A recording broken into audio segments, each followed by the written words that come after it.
Bonjour, bienvenue.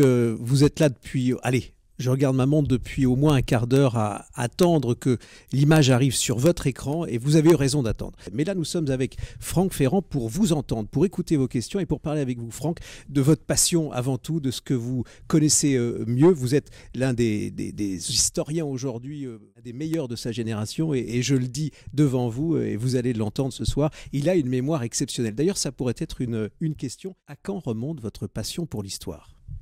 Ah, c'est une passion d'enfance, ça, incontestablement. J'ai eu la chance, c'est vrai, d'avoir une institutrice merveilleuse qui savait raconter l'histoire. Et peut-être que dans mon esprit d'enfant, l'histoire s'est confondue avec le conte d'une certaine manière, et avec la narration. Et les enfants ont besoin de contes. Les grands-enfants aussi, d'ailleurs. Oui, alors à quelle époque? Pour tout vous dire, j'ai tendance à être un peu douillet, et je suis bien content de vivre au XXIe siècle, à l'époque où les dentistes sont équipés de rayons laser. Je trouve que c'est quand même bien agréable. En revanche, je voyage par l'imagination, par la pensée, par la passion, dans tous les siècles. Aujourd'hui, j'aurais peut-être plutôt une tendresse pour ce qu'on a appelé la Belle Époque. Les années 1890-1910 me paraissent présenter un très grand nombre d'attraits. Et c'est vrai que je m'y sens bien, mais encore une fois, pas forcément pour y vivre, car il ne faut jamais faire abstraction lorsqu'on évoque ces périodes du passé, de toutes les rudesses, de toutes les âpretés dont elles étaient le théâtre. Un autre personnage qui, lui, me fascine complètement, mais je crois que j'aurais un peu peur de le rencontrer, c'est Winston Churchill.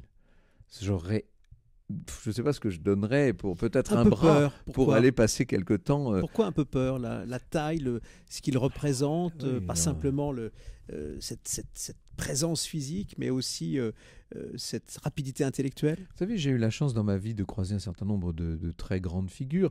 Encore il y a quelques jours, pas plus tard que lundi dernier, j'ai eu la chance de rencontrer Lech Walesa à l'ambassade de Pologne.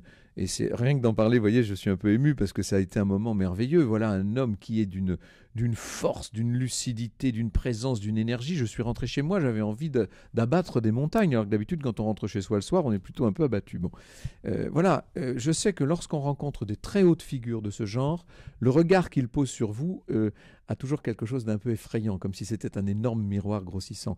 Je pense que j'aurais un peu peur que Churchill devienne mon interlocuteur. Et en même temps, ça me fascinerait, j'aurais 1000 questions à lui poser, comme à d'autres d'ailleurs, hein, bien entendu.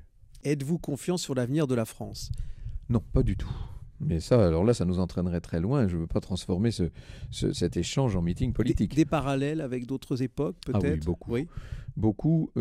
Par exemple?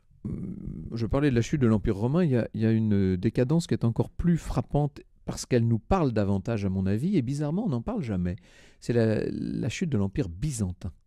Si vous regardez dans quel faux débat, dans quelle pesanteur, dans quels engluements mentaux et idéologiques s'est enfermé l'Empire byzantin, ça fait froid dans le dos parce que ça fait beaucoup penser à l'époque dans laquelle nous vivons, à l'époque dans laquelle nous sommes nous-mêmes un peu englués en ce moment. Et non, malheureusement, je ne suis pas du tout... Alors je sais bien qu'on peut parler de sursaut, d'espérance, etc. Et je me trompe peut-être, et j'espère alors de tout cœur me tromper, mais je n'arrive pas à être optimiste sur l'avenir de la France. Non. Franck, avant l'heure H, le jour J, on l'a noté pendant les journées du patrimoine, c'est donc à venir. Merci d'avoir été avec nous. Merci Franck, merci à vous et très bonne soirée, à bientôt. Merci beaucoup.